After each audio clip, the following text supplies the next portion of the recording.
Welcome back to the MouthpieceSports.com Buzz Session here again at DePaul University.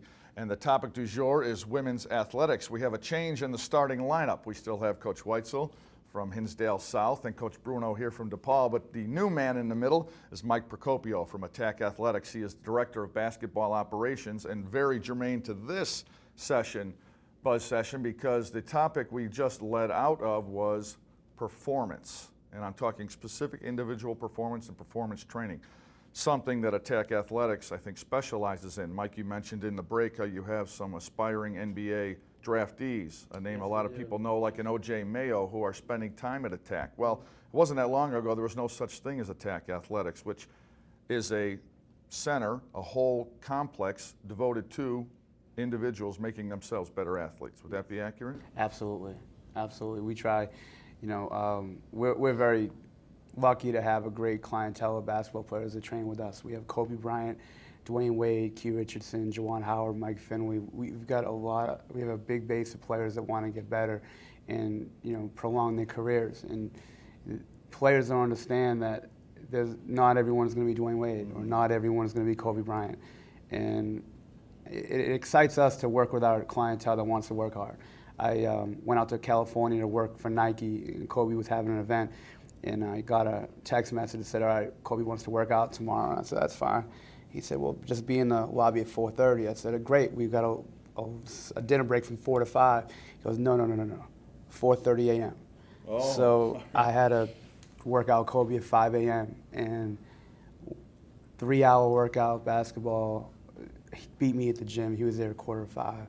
And it was phenomenal to know that athletes at their prime, like Kobe's obviously the best player in the league, and just that work ethic and drive and desire to get better is unbelievable. And then on top of that, I said, all right, Kobe, same time tomorrow. He goes, no, defense tomorrow, 2 hours, I don't touch a ball. So for a guy like that to do that is unbelievable. And the reason why I say that is you have the average player that wants to play AAU all summer and wants to play game after game after game after game, which is okay. I mean, AAU basketball, I'm a big supporter of, but they don't want to work on their skills. Sure. And you have the players that really want to work hard and get better and watch tape and do the things they have to do to be great. That you need to do that. You need that component on top of the actually playing games to really get to a level in which you want to get to. Well, let me bring Coach Weitzel in then, because he's obviously talking about elite male players and aspiring, NBA players. But this kind of performance training and individualized training is becoming more and more popular. Wasn't that long ago you went to basketball camp in the summer, you had some individual drills, a team camp at a local high school. Now it's come a long way. In addition to Attack Athletics, there's personalized training, there's Nike Spark training, there's all these speed camps. Skill development is what they're getting into, and it's impacted the game profoundly, has it not? Right, it's probably about 10 years ago that I remember it becoming such a big impact. And they kind of surround the high schools. I don't know what it's like at the collegiate level. And they give opportunities to come out and give free sessions. They show you how it's related to basketball, strength and jumping. And one thing specifically for women in basketball is the injury prevention to the ACL. So they teach a lot of how to land properly and possibly some things you can do to prevent that. And I think it's made a big difference, and parents are investing money in it because they want them to become better and prevent the injuries. You led me right into my next point, and Coach Bruno, I'll throw it to you. Parents obviously are investing this money because the value of collegiate scholarships. It's not uncommon for 4 years in college to be over $200,000 now, and if your child is in elementary school, it's certainly going to go up. We know that. But looking at that for what it is that an investment that's a wise investment? Is it a realistic? Are they looking at it the right way to think there may be a college scholarship at the end of 6 or 8 weeks? Two-part answer to that. First of all, just to Mike's point, our NCAA lets us work 2 hours a week. I mean, and I just was with my team tonight before this class talking about 2 hours a week. You can't become a player. You just talked about it, Kobe with 3 hours in a single day. Well, that's, it's very important for players of all skill levels and ages. Obviously, when you're younger, you can't be playing as many hours as a Kobe Bryant or an elite athlete, but the concept of honing your skills and working on your skills is very important, and when taught correctly, by proper teachers is very valuable, both the actual skill development and the speed, agility, quickness, explosive training sessions and the conditioning. It's unbelievably valuable, again, when it's taught correctly. And parents need to do their due diligence and study who's actually teaching correctly.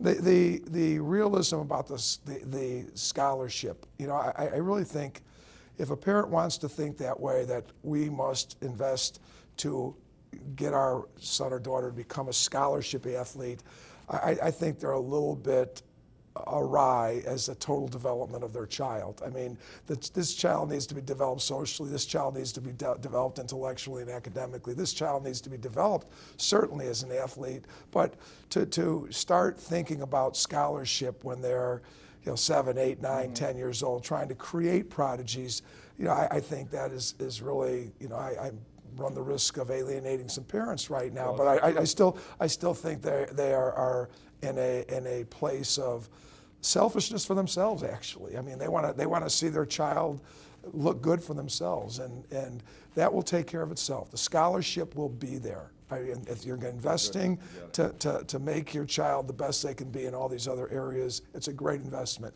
If you're investing with ideas of grandeur for your child and you're daydreaming as a parent that you're going to get to watch your child play at Cameron Indoor or Allen Fieldhouse, I think that's quite a stretch.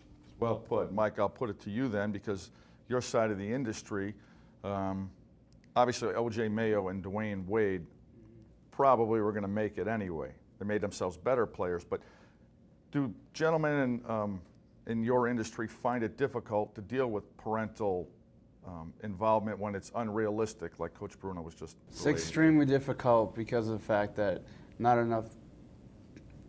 are not enough trainers or people in our industry that want to tell a parent the truth, for the reason that the parent's going to get upset. You're talking about their child now. You're talking about a different dimension.